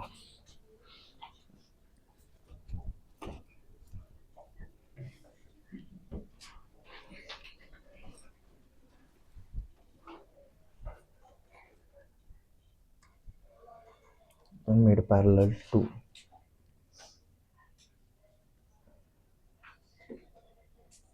लैम्डा का वैल्यू सेम। वो फॉर्मूले में ही क्यों जा रहे हैं? अगर दो पैरेलल लाइन से तो हमारा सीधा ये वाला फॉर्मूला यूज कर सकते हैं जी, C1 minus C2 upon root over A square plus B square, सीधा ये वाले तरीके से जा सकता है। तो हमारा पहला, दूसरा और ये तीसरे के लिए अगर देखेंगे तो पहले और तीसरे के बीच में डिस्टेंस क्या आएगा जी आपका, -9 minus lambda upon root over 5 square plus 2 square, ठीक है। और वहां पर भी हमें क्या मिलेगा जी, यस तब भी लैम्डा कैंसिल हो जाएगा। 11 माइनस लैम्डा करेंगे ऊपर 2 और 3 में तो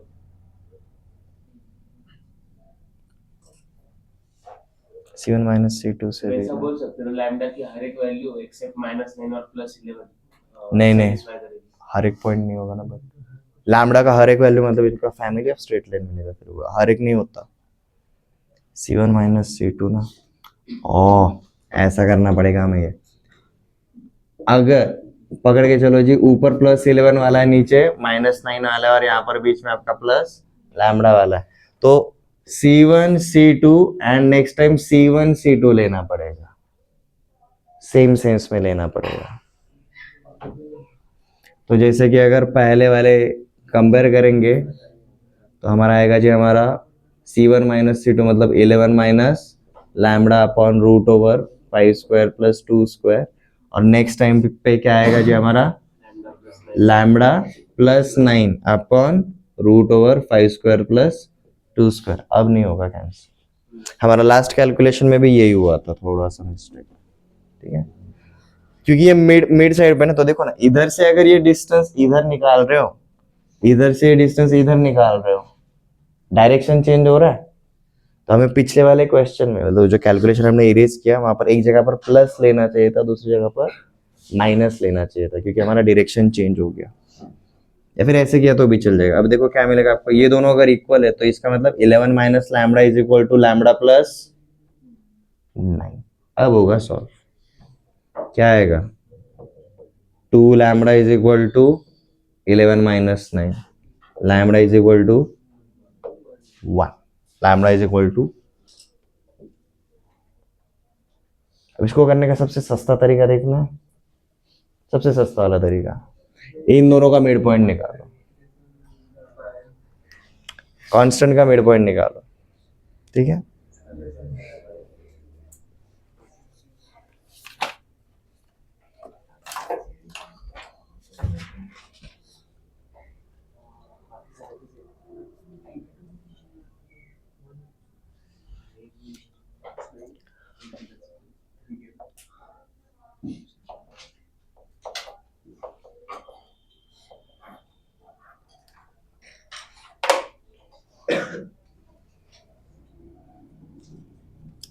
हमारे नेक्स्ट वाले पार्ट पे चलते हैं जी।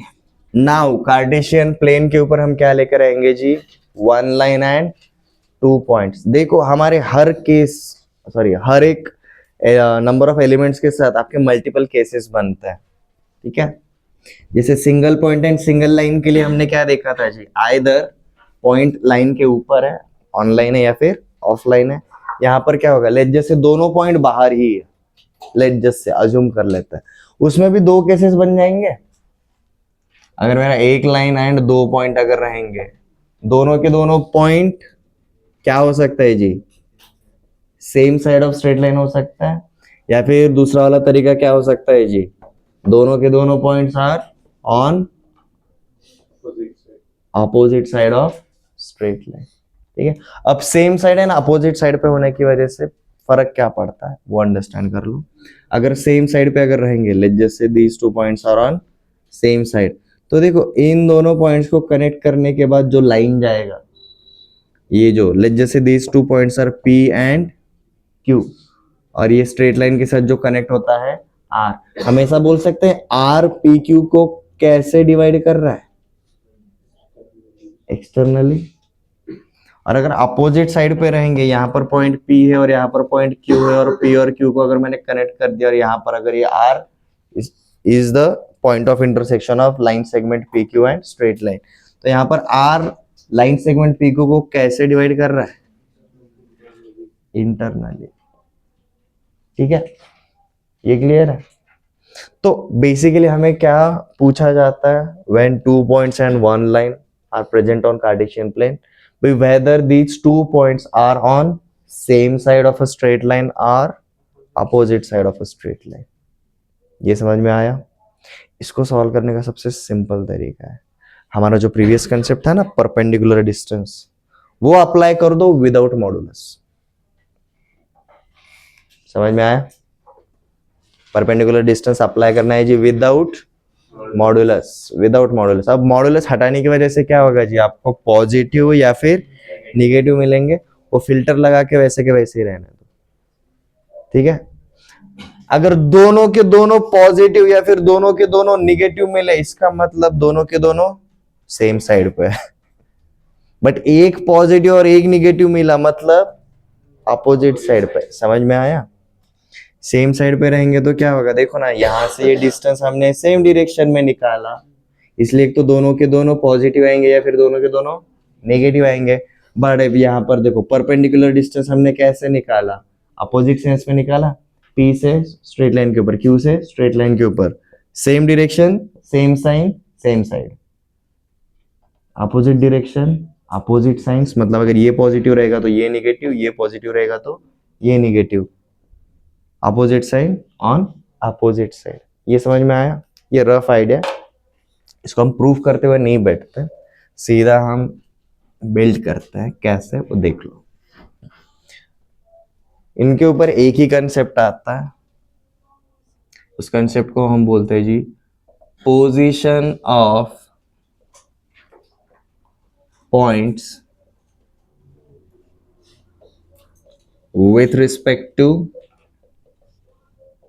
straight line।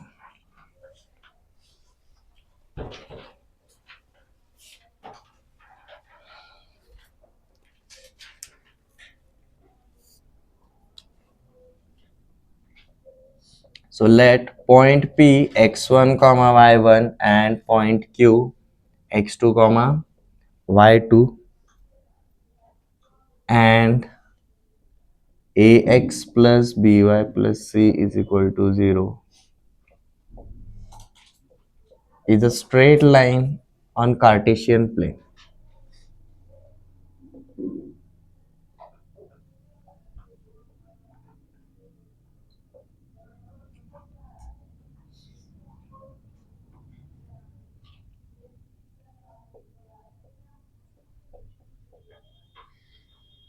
तो केस वन हम क्या बोल के चलेंगे जी, P and Q belong on same side of ax plus by plus C is equal to 0। ठीक है, छोटा सा डायग्राम भी अगर बनाओगे, कार्टेशियन प्लेन बनाने की जरूरत नहीं है, जैसे this is point P and this is point Q. देखो कंस्ट्रक्शन हम क्या करेंगे, पी और क्यू को सॉलिड बनाओ और इसको एक्सटेंड करने के बाद हमें कौन सा वाला पॉइंट चाहिए जी, आर पॉइंट चाहिए।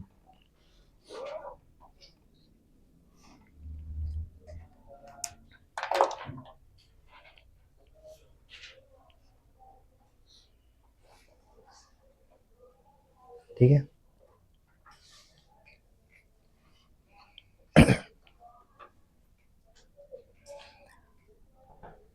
अब हम क्या बोल के चलेंगे जी, point R divides P Q in ratio M is to N. Internally externally बोलने की जरूरत है ही नहीं, है ही नहीं। क्यों नहीं है, पता चल जाएगा। Point R divides segment P Q in ratio M is to N, और उसके हिसाब से हम जानते हैं भाई पॉइंट आर के कोऑर्डिनेट्स क्या रहेंगे। उसके हिसाब से पॉइंट आर के कोऑर्डिनेट्स रहेंगे जी M X two plus N X one upon M plus N, M Y two plus N Y one upon M plus N. ये पॉइंट आर के कोऑर्डिनेट्स रहेंगे। बट ये पॉइंट आर ये line segment P Q के अलावा और कहीं पर बिलोंग करता है। देखो कौन सी वाली स्ट्रेट लाइन के ऊपर बिलोंग करता है ये, A X plus B Y plus C is equal to 0। तो पॉइंट आर के कोऑर्डिनेट्स हमारे इसको सेटिस्फाई होंगे कि नहीं होंगे, होंगे।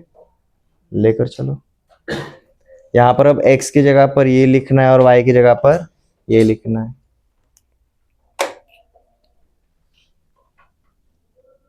Since point R lies on ax plus by plus c is equal to 0, ये हमारा इक्वेशन क्या बन जाता है, a multiplied with mx2 plus nx1 upon m plus n plus b multiplied with my2 plus ny1 upon m plus n plus c multiplied with nothing is equal to 0। क्या मैं m plus N से throughout multiply कर सकता हूं, m plus N, देखो denominator में कुछ नहीं चाहिए तो m प्लस एन से थ्रू आउट मल्टीप्लाई कर दिया, क्या हो जाएगा, a mx2 plus nx1 plus b my2 plus ny1 plus c m plus n is equal to 0। अब m वाले टर्म सारे के सारे एक साइड पे रखो और n वाले टर्म दूसरे साइड पे भेजने हैं हमें। m वाला इधर रखो जी, ये क्या आएगा जी हमारा a m x2, यहां से क्या आएगा मेरा b m y2 और वहां से क्या आ जाएगा जी मेरा c m is equal to, अब यहाँ का पूरा जो है प्लस में वो उधर जाएगा तो निगेटिव साइन के साथ जाएगा। ये नेगेटिव साइन को कॉमन निकाला, इधर का प्लस उधर वैसे का वैसे भेज दो जी।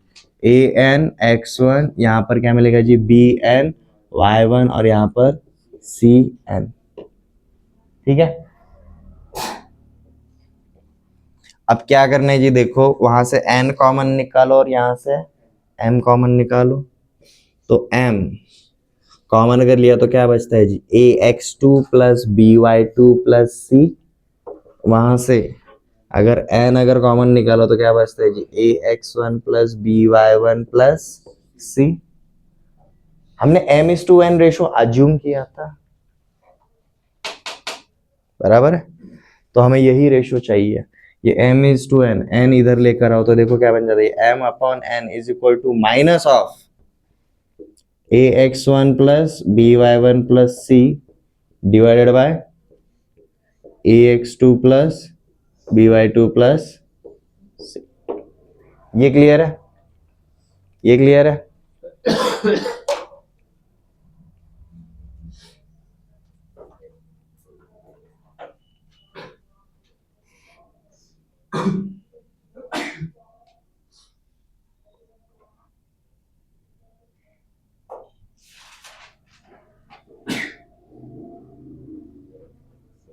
For m is to n is positive, अगर ये पॉजिटिव अगर रहेगा तो इसका मतलब क्या रहेगा, सेक्शन हमारा इंटरनल हो रहा है. For m is to n is positive, हमारा कौन सा वाला सेक्शन रहेगा जी, internal section. And for m is to n is negative, ये हमारा कैसा रहेगा जी, एक्सटर्नल सेक्शन रहेगा. और हमें ये पी एंड क्यू अगर सेम साइड पे चाहिए अगर रहेंगे तो ऑब्वियसली हमारा ये कैसा रहेगा जी, एक्सटर्नल सेक्शन रहेगा. यस पर्पस समझ में आया, वो क्यों किया minus ax1 by1 x1 y1 क्या है? x1 y1 पॉइंट P है, x2 y2 पॉइंट P है. याद करो ना, अब यहाँ पर मैंने थ्रू आउट अगर root over A square plus B square से ऊपर और नीचे अगर डिवाइड कर दिया तो देखो कौन सा फॉर्मूला बन जाता है, distance from x1 y1 distance from x2 y2. समझ में आया. और ये डिस्टेंस का रेशियो कैसा आया, निगेटिव है, मतलब ऊपर वाला पॉजिटिव रहेगा और नीचे वाला निगेटिव रहेगा. समझ में आया, ये क्लियर है. क्योंकि देखो ना m इज टू n अगर निगेटिव रहा, m इज टू n अगर निगेटिव है मतलब ये वाला कैसा है आपका, पॉजिटिव है. और ये रेशियो अगर पॉजिटिव है, समझ में आ रहा है, m is to n is equal to हमें क्या मिला, ये वाला पार्ट मिला. m is to n is negative but m is to n is equal to this. And अगर ये निगेटिव है तो इसका मतलब क्या हुआ, ax1 ये ऊपर वाला टर्म और ये नीचे वाला टर्म पॉजिटिव रहेंगे तभी तो निगेटिव साइन के साथ ये निगेटिव बनेगा. और ये दोनों का वैल्यू पॉजिटिव कब होगा, जब ये दोनों के दोनों पॉजिटिव रहेंगे या फिर दोनों के दोनों नेगेटिव रहेंगे, तभी तो ये रेशियो पॉजिटिव होगा. ठीक है.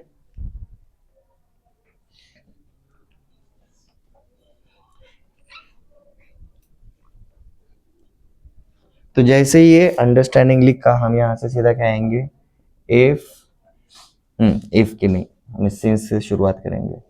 Since m upon n is equal to minus of ax1 plus by1 upon c divided by ax2 plus by2 plus c.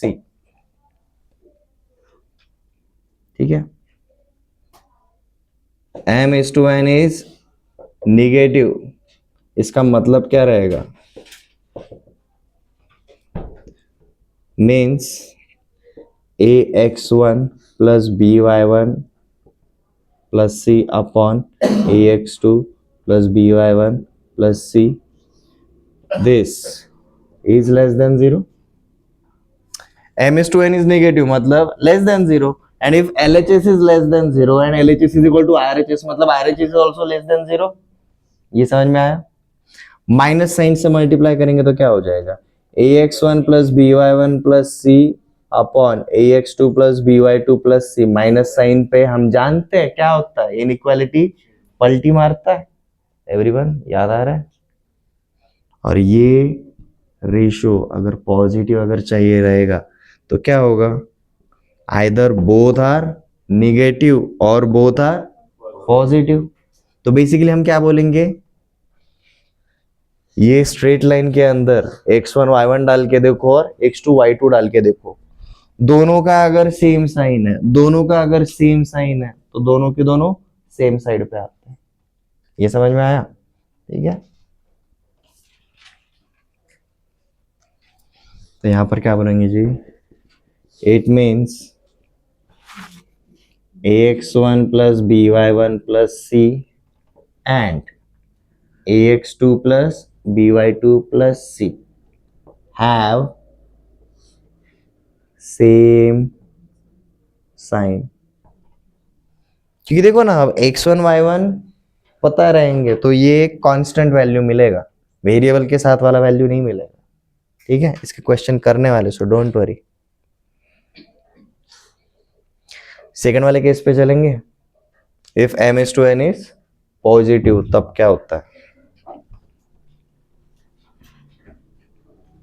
Again ये डेरिवेशन है, ये डेरिवेशन आपको एग्जाम में पूछा नहीं जाता, बट ये डेरिवेशन आपको अंडरस्टैंडिंग बिल्डअप करने के लिए जरूरी रहता है. ठीक है. हमारा केस टू क्या था जी, P and Q belongs on opposite side of ax plus by plus c is equal to 0। तो ये कब होगा? जब आपका इंटरनल सेक्शन होगा तब, मतलब m is to n is positive, that is minus of ax1 plus by1 plus c upon ax2 plus by2 plus c is positive, मतलब ग्रेटर देन जीरो रहेगा एवरीवन। अभी ग्रेटर देन जीरो है, minus sign से multiply किया तो क्या हो जाएगा? ax1 plus by1 plus c upon ax2 plus by2 plus c, this is less than zero. और अगर न्यूमरेटर अपॉन डिनोमिनेटर अगर लेस देन जीरो है, इसका मतलब क्या रहता है? दोनों में से कोई तो एक नेगेटिव रहेगा और एक पॉजिटिव रहेगा, ठीक है।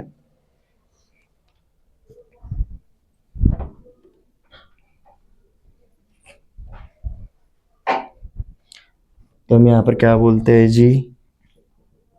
It means ax1 plus by1 plus c and ax2 plus by2 plus c have opposite signs। Opposite signs opposite side पे, सेम साइन सेम साइड पे, याद रखना काफी इजी है।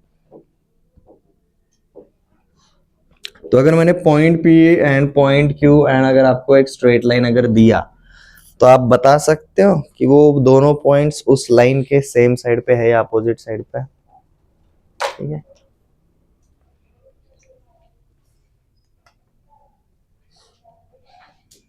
Three comma four, two comma minus six and straight line is 3x minus 4y minus 8 is equal to 0। कुछ नहीं करना है, सीधा लाइन के अंदर जो x एंड y है उसकी जगह पर आपको ये पॉइंट्स रख के देखना है वैल्यू क्या आता है। अगेन वैल्यू भी मैटर नहीं करता, आपको बस उस वैल्यू का क्या चाहिए? साइन चाहिए, पॉजिटिव आता है या निगेटिव आता है, बस इतना ही चाहिए।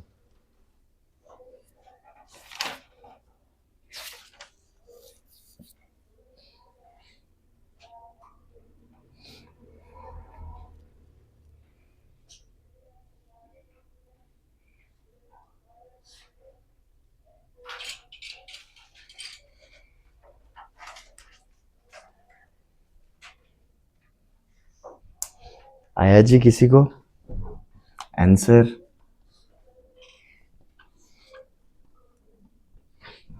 आपको ax1 plus by1 plus c and ax2 plus by2 plus c उतना ही फाइंड आउट करना है। क्या आएगा जी आपका? 3 x की जगह पर 3 रखा, माइनस 4 y की जगह पर 4 रखा, माइनस 8, ये कैलकुलेट करना है। और दूसरा वाला 3 multiplied with 2 minus 4 multiplied with minus 6 minus 8, ये कैलकुलेट करना है। 3 3 जा 9, ये 4 4 जा 16, ये निगेटिव आता है। ये प्लस 24, ये पॉजिटिव आता है। तो इनका साइन कैसा आया? अपोजिट आया, मतलब ये पॉइंट P एंड Q इस स्ट्रेट लाइन के अलग अलग साइड पे बिलोंग करते हैं, ठीक है। ऐसे ही एक ट्रिकी क्वेश्चन रहता है,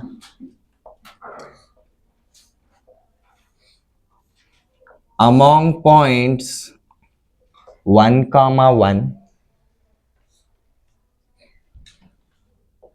-1,2 and 2,3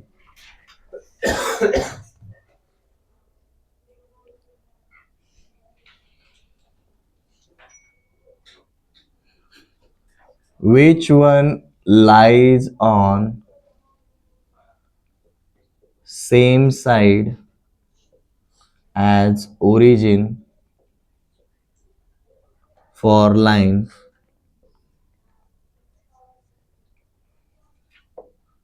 4x plus 3y minus 5 is equal to 0।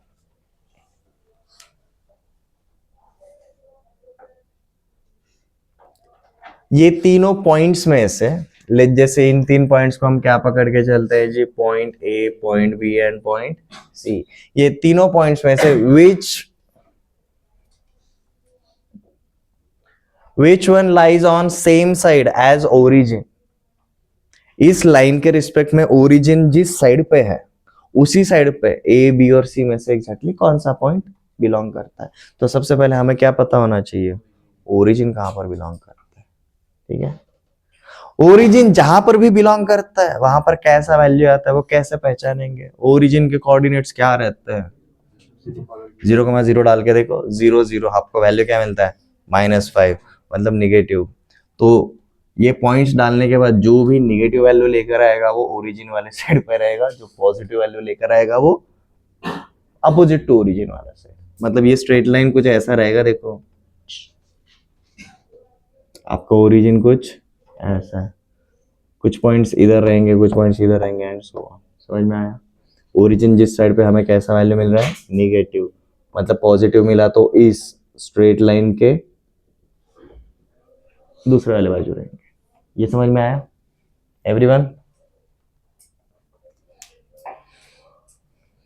देखो यहाँ पर आपको डायरेक्टली नहीं पूछा सेम साइड और अपोजिट साइड पे ए बी सी में से कौन है, नहीं, ओरिजिन के साइड पे कौन है वो पूछा है।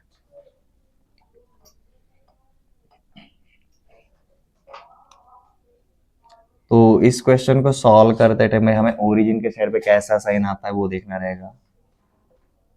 For side of an origin, अब ओरिजिन मतलब क्या रहेगा हमारा, 0,0। आपका ये वैल्यू क्या बन जाता है जी, 4 0 + 3 0 -5।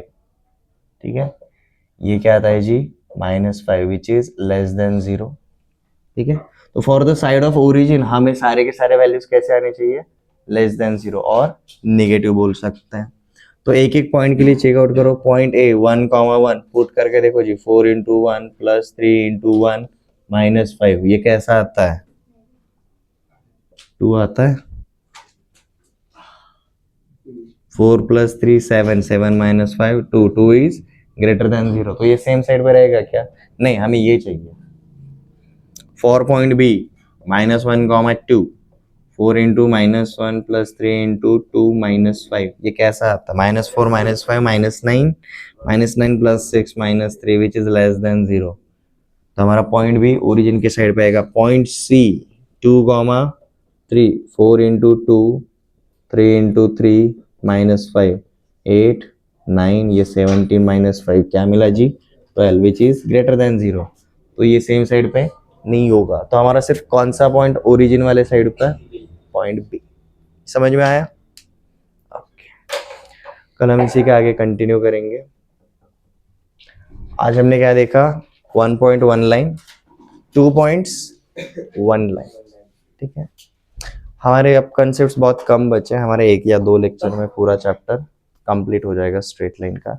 स्ट्रेट लाइन के बाद हम थोड़ा सा ब्रेक लेंगे मतलब वेक्टर्स का बैकग्राउंड रखेंगे, क्योंकि स्ट्रेट लाइन से आगे 2 रास्ते खुलते हैं।